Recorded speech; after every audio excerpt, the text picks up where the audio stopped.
नमस्कार, समाज का सच में आपका स्वागत है। रामभद्राचार्य बार बार मनुस्मृति के बचाव में बयान दे रहे हैं। अब वाराणसी के बीएचयू में अखिल भारतीय व्याकरण प्रबोध कार्यशाला का उद्घाटन के दौरान उन्होंने मनुस्मृति को लेकर कहा है कि मनुस्मृति में राष्ट्र विरोधी कुछ भी नहीं है और उन्होंने सनातन धर्म को आगे बढ़ाने की बात कही। वहीं रामभद्राचार्य ने कहा कि जो अपनी माँ का शुद्ध दूध पिया हो वो आकर मुझसे मनुस्मृति पर चर्चा करे। इसका एक भी अक्षर राष्ट्र विरोधी नहीं है, एक भी पंक्ति गलत नहीं है। ये सुनने में काफी दमदार लगता है, लेकिन ये क्या सच में ऐसा है या फिर ये सिर्फ एक और कोशिश है उस किताब को चमकाने की जिसने सदियों से इंसानों को जंजीरों में जकड़ रखा है। मैंने 1 महीने व्याख्यान दिया कुंभ में जी, और कह दिया था कि जिसकी माँ ने शुद्ध दूध पिलाया हो वो मुझसे चर्चा करे। मनुस्मृति का एक भी अक्षर राष्ट्र विरोधी नहीं है। रामभद्राचार्य के इस बयान से बहुजन समाज आक्रोशित है। साइंस जर्नी जैसे यूट्यूब चैनल वाले डिबेट को चुनौती दे रहे हैं। सोशल मीडिया पर बवाल मचा हुआ है और आज हम इस पूरे मामले की तह तक जाने वाले हैं। ये वीडियो थोड़ा तीखा होने वाला है, तथ्यों से भरा होने वाला है और सवालों से लबरेज होने वाला है, क्योंकि आज हम सच को सामने लाने वाले हैं। तो चलिए सबसे पहले इस बयान को तोड़कर देखते हैं। रामभद्राचार्य कहते हैं कि मनुस्मृति का एक भी अक्षर राष्ट्र विरोधी नहीं है। अरे भाई, राष्ट्र की बात बाद में करेंगे, पहले ये बताइए कि ये किताब इंसानियत के साथ क्या करती है। मनुस्मृति वो किताब है जिसमें साफ साफ लिखा है कि शूद्र को पढ़ने का हक नहीं, औरत को आजादी का हक नहीं और ब्राह्मण को हर हाल में सिर पर बिठाना है। ये राष्ट्र को जोड़ने वाली बात कहाँ से हुई? ये तो हिंदुओं को ही आपस में बांटती है, एक को राजा बनाती है, दूसरे को गुलाम। और ये माँ का शुद्ध दूध वाला तंज क्या है? ये किसको ललकार रहे हैं? बहुजन समाज को, जो इस किताब की सच्चाई को बखूबी जानता है, या उन लोगों को जो तर्क और विज्ञान के दम पर इनके दावों को चूर चूर कर सकते हैं? बता दें, ये कोई पहली बार नहीं है कि रामभद्राचार्य ने ऐसा कहा हो।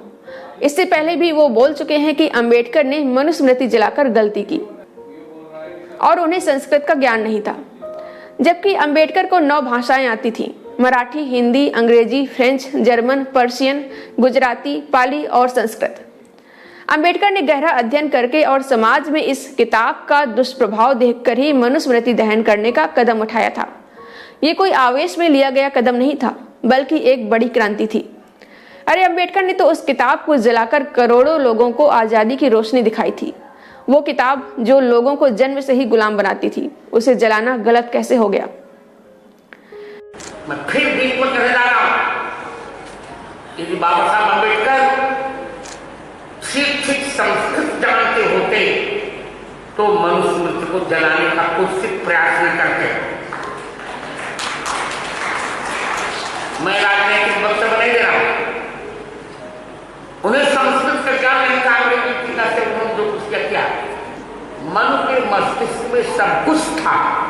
आज जो लोग मन को गाली दे रहे हैं, और कहूंगा तो राजनीतिक हो जाए, पर कहूंगा अवश्य, मन को गाली देने का प्रारंभ, क्या बताऊं बहन, तो कहने में संकोच लग रहा है।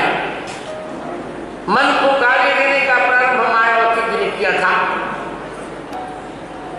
जिनको मनुस्मृति का एक अक्षर नहीं ज्ञात।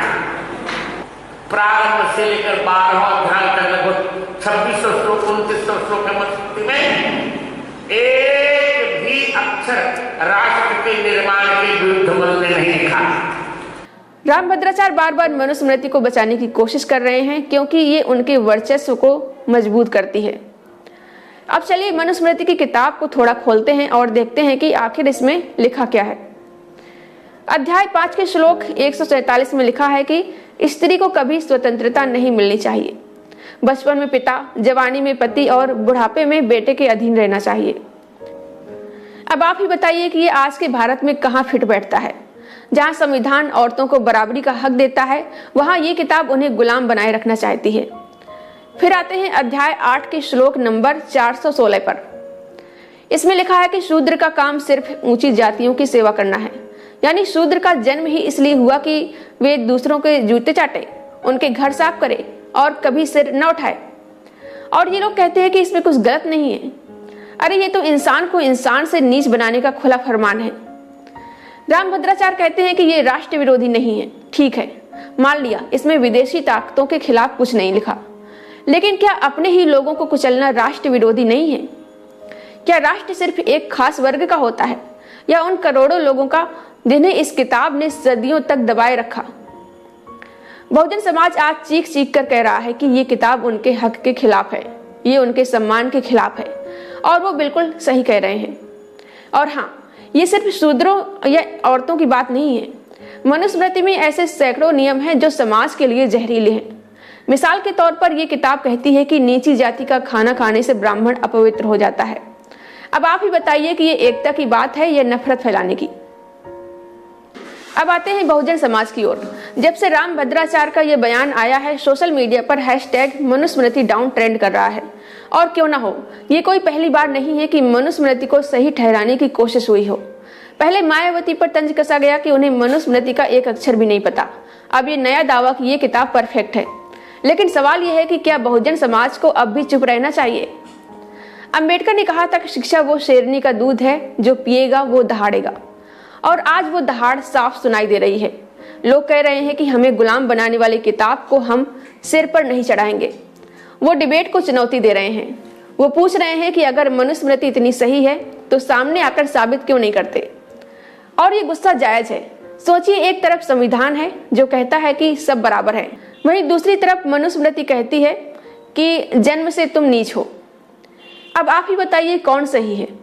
बहुजन समाज का कहना है कि ये किताब उनके खिलाफ साजिश है, उनके आत्मसम्मान पर हमला है। और सच कहूं तो इस गुस्से में दम है। अब बात करते हैं डिबेट की। साइंस जर्नी जैसे चैनल वाले खुलेआम कह रहे हैं कि आओ बैठो तर्क दो, और ये कोई छोटी मोटी चुनौती नहीं है। एक तरफ वो लोग हैं जो तर्क, विज्ञान और तथ्यों की बात करते हैं, दूसरी तरफ जो मनुस्मृति को सिर पर बिठाए घूम रहे हैं। अगर रामभद्राचार्य इतने कॉन्फिडेंट हैं कि मनुस्मृति में कुछ गलत नहीं, तो डर किस बात का? सामने आइए, डिबेट करिए। लेकिन सच ये है कि डिबेट में इनके पास जवाब ही नहीं होंगे, क्योंकि तर्क की कसौटी पर मनुस्मृति टिक ही नहीं सकती।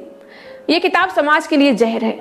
ये बराबरी की बात नहीं करती, ये इंसान को इंसान से नीच बनाती है। इसे सही ठहराना सिर्फ अंधविश्वास और अमानवीयता को जिंदा रखने की कोशिश है। तो रामभद्राचार्य, चुनौती स्वीकार है या नहीं? या ये सिर्फ बयानों की ढाल के पीछे छिपने का खेल है? और हाँ, डिबेट सिर्फ इनसे नहीं, हर उस शख्स से है जो मनुस्मृति को आज भी सही मानता है। आइए तथ्य रखिए, तर्क दीजिए, लेकिन खाली बयानबाजी से काम नहीं चलेगा। मनुस्मृति जब इंसानियत की ही दुश्मन है, इंसान को इंसान से बांटने का काम करती है, तो ये राष्ट्र की रक्षा कैसे कर सकती है? आप लोगों की क्या राय है? कमेंट करके बताएं। और अगर आपको ये वीडियो पसंद आया हो तो लाइक करें, शेयर करें, और चैनल को सब्सक्राइब न किया हो तो सब्सक्राइब करना न भूलें।